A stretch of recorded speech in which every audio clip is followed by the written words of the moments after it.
The coronavirus has turned tens of millions of parents into homeschoolers.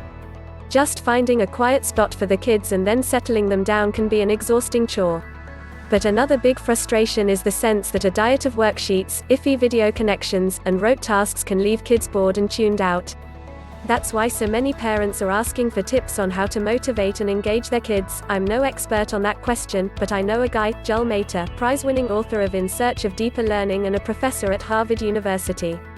Joel studies what great learning looks like and what the best teachers do. I was curious what he's telling parents.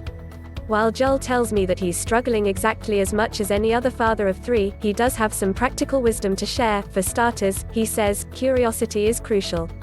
Good teachers work to find the spots where content intersects with student curiosity. For science teachers, that can mean tackling dinosaurs or volcanoes. For history teachers, it can be learning about what it took to put the first man on the moon. Joel says, great teachers are really interested in the world and interested in the minds of their students, and they find ways to connect the two. So pick something in that Venn diagram space of what you are interested in and what your kids are interested in and explore it together. Joel notes that there's enormous power in apprenticeship. He observes, if parents have a skill or passion, like graphic design, chess, cooking, basketball or computer programming, this would be a good time to invite their children into learning how to do it. He adds, you also want to look for models of real people doing whatever the thing is. In my house, we've watched Mo Willems draw pigeons and plot out stories, which gives a good sense of the process that real writers use. You could do the same with almost any domain, moving back and forth between watching experts do it and trying it yourself. If you're trying to do all this while making lunch and with a baby screaming in the background, Joel advises parents not to overthink it. Start with your kids' questions. Pick a topic about which they have some interest, and you have some interest, and then have them make a list of questions that they have. For Joel's kids, evolution hit that sweet spot. He notes, their questions were things like, what came before monkeys? What was the first animal in the chain?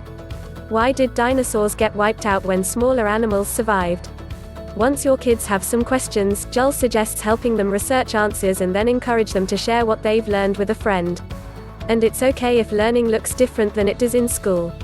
Sounding a reassuring note for harried parents, Joel insists, almost anything can be an opportunity for learning. Read an article or a blog and talk about it.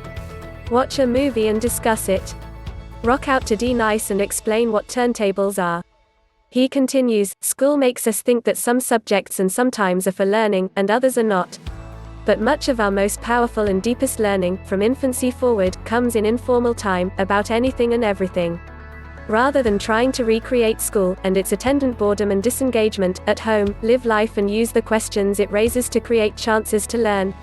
In all of this, there will be ups and downs, and that's okay.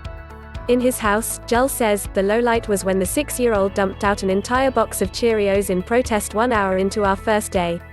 The highlight was when I asked him to name the school at the end of the week, and he named it Happy School. Joel reminds us, this is a tough time for everyone. Do what works for you. If you need to work and have the kids watch Frozen 2 for the 1000th time, so be it. If it stresses you out to have a schedule, don't have one. Ultimately, you want the kids to look back at this period and see it as a chance to spend some happy time with you and to do some learning that they could not have done in school. That's a bit of wisdom that even a weary parent might find practical.